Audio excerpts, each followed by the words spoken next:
I also want to compliment you on your hair. Before the show, I visited you in the dressing room, and you can do it when you want to do it. No, it's all a special effect. Yeah, very nice. So much to talk about. I can't believe it's the 30th anniversary of Star Wars. Does it seem like 30 years to you? Seems like about 130 years. 130 years? Well, I'm curious, because at the beginning, everyone now, the film is such an institution, it's become so mythologized. But in the beginning, the studio had problems with your concept. They did not like the title Star Wars. Why? They didn't like it because they thought it would be a film about Richard Burton and Elizabeth Taylor. They thought it was about, really about celebrities. Big movie stars fighting. Right. Sort of the Baldwin Basinger sort of story. Right. It could have been. It could have been equally exciting, I think. So initially, your concept was that it was not going to be Luke Skywalker, that his name was going to be Luke Starkiller. Is that right? Yes, it started out as Luke Starkiller. Yeah. It went through a lot of evolutions. In the beginning, because it was more about Anakin Skywalker, Starkiller seemed like a better name, and then when I put it down and got to it, the backstory wasn't there, and it seemed better to make him less menacing and less... Well, also, it's a good thing you changed it, because if you hadn't, today you'd be trying to invite celebrities to screenings at the Starkiller Ranch. Come to the Starkiller Ranch! I'd rather not, if it's all right with you. You finally, after 6 films, you finally put yourself in the last one. Why did you wait so long to put yourself in the film? What instigated you to initiate this? What made you do it? My kids wanted to be in the movie.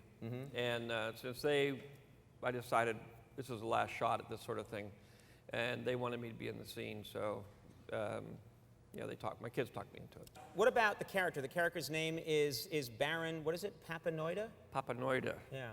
And did you have any say over the costume? Because we have a photo here, and I wanted to show that right here. Let's take a look. There you are as Baron Papanoida.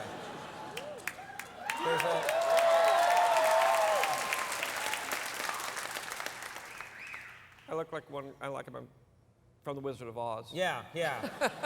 There's a little bit of a Captain Crunch feel there, too. Yeah. Just a tad. It must stun you how the fans of Star Wars, unlike any other fans, they have mastered every detail of the films. They know the characters, they know the mythology so well that it must stun you. Occasionally they must challenge you. Okay, here you are, George Lucas, you're getting some coffee. I bet you can't answer this question. Well, I have the advantage in that people don't know that my middle name is actually W. So I am the other GW. Right. And I am more than the decider. I'm the creator. You are the creator. I am the George with a capital G. I see. Yes. My employees... You're very confident. My employees call me God, but my children call me garbage. Well, I want to see how good you are. Jordan, who was featured in the remote, Jordan Schlansky believes he can stump you with a question. Jordan thinks he's the best. I think we should bring Jordan out right now. Jordan, would you mind?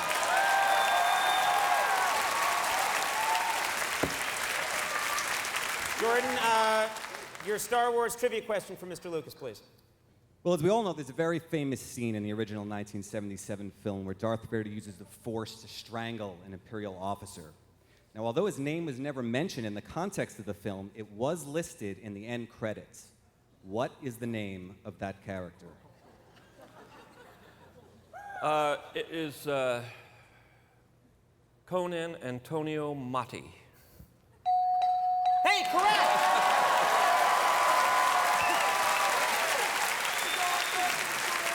Is it Matti? I guess it's Matti. Well, George got it right. Congratulations, and thanks, Jordan.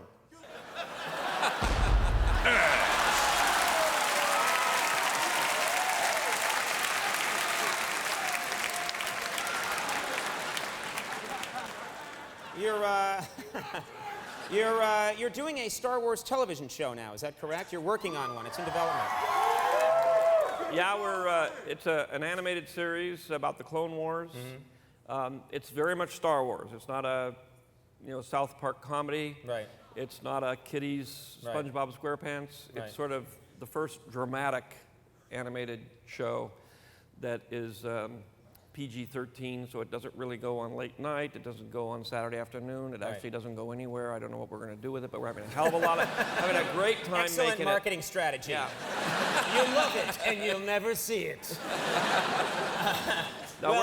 If you don't mind, we have a couple of Star Wars characters that we would like to audition as possibly being in the show. Is that, we're here, and I don't see you often, if you don't mind.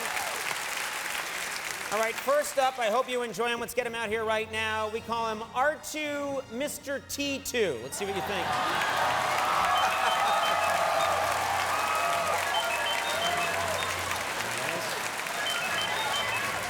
Good. It gets the thumbs up. The thumbs up from George Lucas. Next up, and this is very fitting for the times. He's lean, he's mean. That's right. It's the liposuction to Jabba the Hutt. Liposuction to Jabba the Hutt.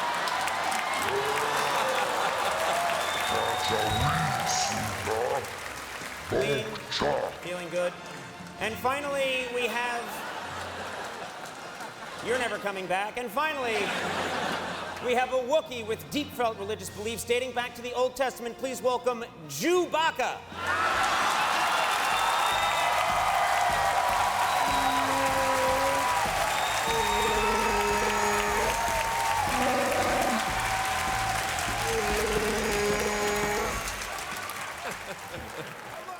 Well, this...